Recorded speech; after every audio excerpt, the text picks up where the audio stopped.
उस वचन को निभाने का जो उन्होंने जाते जाते दिया था। मैं अपनी झांसी नहीं दूंगी। 1854 में झांसी की रानी के साथ जो अन्याय हुआ था, वही अन्याय नाना साहेब के साथ भी दोहराया जा रहा था। पेशवा बाजीराव द्वितीय का भी कोई सगा संतान नहीं था, इसीलिए उन्होंने नाना साहेब को गोद लिया था। लेकिन अंग्रेजों ने नाना साहेब की पेंशन में भी हेर फेर करने लगे। अब कानपुर में नाना साहेब अंग्रेजी हुकूमत के खिलाफ आवाज उठा रहे थे। कई जगह सैनिक विद्रोह हो रहे थे, लेकिन ब्रिटिश सरकार इन क्रांतियों को उभरने से पहले ही कुचल देती थी। अंग्रेजों का यही तरीका था, जहां भी विरोध उठता उसे जड़ से खत्म कर दिया जाता। इसी बीच रानी लक्ष्मीबाई ने नाना साहेब को एक पत्र लिखा। नाना, अब अंग्रेजों से विनती करने का समय बीत चुका है। अब उनके खिलाफ खुली जंग छेड़ना जरूरी है। इस पत्र ने नाना साहेब के मन में क्रांति की चिंगारी जला दी। विद्रोह की आग फैलने लगी। मेरठ, दिल्ली, कानपुर और लखनऊ में विरोध की लपटें उठने लगी। दिल्ली में बहादुर शाह जफर को सम्राट घोषित किया गया। कानपुर में नाना साहेब ने मोर्चा संभाल लिया। लखनऊ में बेगम हजरत महल ने अंग्रेजों के खिलाफ बिगुल बजा दिया, लेकिन अंग्रेजों ने हर जगह विरोध को कुचल दिया। उनका सबसे बड़ा हथियार था फूट डालो और राज करो। वे यह सुनिश्चित कर रहे थे कि भारतीय क्रांतिकारी एकजुट न हो पाएं। जहां भी हल्की सी क्रांति की आग उठती, वहां उसे तुरंत बुझा दिया जाता। धीरे धीरे वर्ष 1857 आ गया। अब अंग्रेजों की बर्बरता अपनी चरम सीमा पर थी। किसानों की हालत बद से बदतर हो चुकी थी। अंग्रेजों ने उनकी फसलें छीन ली थीं। जमींदारों के अत्याचार बढ़ते जा रहे थे। लोगों पर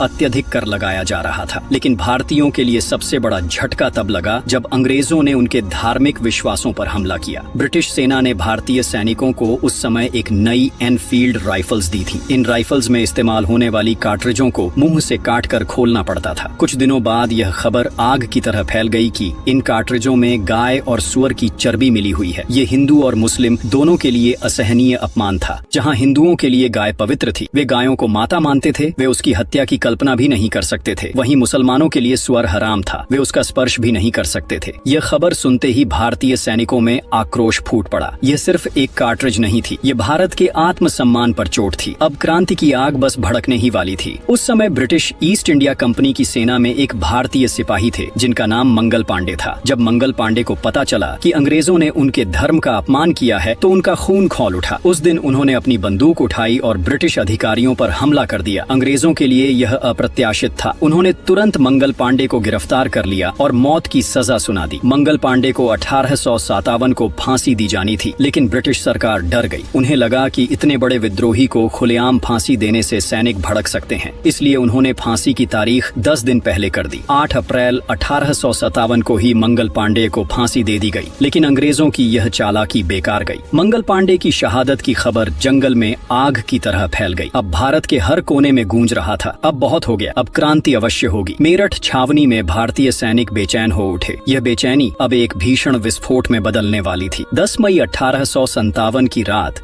मेरठ में एक अजीब सी खामोशी छाई हुई थी। यह खामोशी तूफान से पहले की शांति थी। चारों ओर कोई आवाज नहीं थी, लेकिन दिलों में एक अग्नि जल रही थी। अचानक जैसे ही घड़ी की सुइयों ने रात के 12 बजाए, भारतीय सैनिकों ने अपनी बंदूकें उठा ली। चुपके से बैरकों में आग लगाई गई और उन अंग्रेज अधिकारियों को मार गिराया गया, जिन्होंने भारतीय सैनिकों और आम नागरिकों पर अत्याचार किए थे। यह बगावत की पहली चिंगारी थी, जो अब पूरे देश में फैलने वाली थी। बगावत की यह खबर हवा की तरह फैलने लगी। कानपुर, लखनऊ, दिल्ली, झांसी, हर दिशा में क्रांति की आग सुलग उठी थी। दिल्ली में भारतीय सिपाही बहादुर शाह जफर को सम्राट घोषित कर चुके थे। यह एक बहुत बड़ा झटका था ब्रिटिश साम्राज्य के लिए। अब दिल्ली की गलियों में अंग्रेजों का नाम तक सुनाई नहीं दे रहा था। सभी भारतीय एकजुट हो गए थे और यह संघर्ष सिर्फ सिपाही विद्रोह नहीं, बल्कि भारत की स्वतंत्रता संग्राम की शुरुआत थी। उधर कानपुर में नाना साहेब पेशवा ने मोर्चा संभाला था। उनका नेतृत्व सैनिकों और आम नागरिकों में एक नई उम्मीद का संचार कर रहा था। नाना साहेब के नेतृत्व में भारतीय सिपाही अंग्रेजों को चारों ओर से घेर चुके थे। हफ्तों तक घमासान युद्ध चलता रहा। भारतीय सैनिकों ने दृढ़ संकल्प से युद्ध लड़ा। इस दौरान अंग्रेजों ने हर मुमकिन कोशिश की, लेकिन वे भारतीयों के साहस और संघर्ष के सामने टिक नहीं सके। इसी दौरान गंगा के किनारे स्थित सती चौरा घाट पर एक भयंकर संघर्ष हुआ। भारतीय सैनिकों ने अचानक ब्रिटिश सैनिकों पर गोलियों की बौछार कर दी। यह हमला बेहद घातक था। गंगा के पानी में खून बहने लगा और घाट के आसपास की हवा में चीखें गूंज उठीं। यह नरसंहार इतिहास में सती चौरा घाट नरसंहार के नाम से दर्ज हो गया। यह दृश्य न केवल भारतीय सैनिकों के साहस का प्रतीक बना,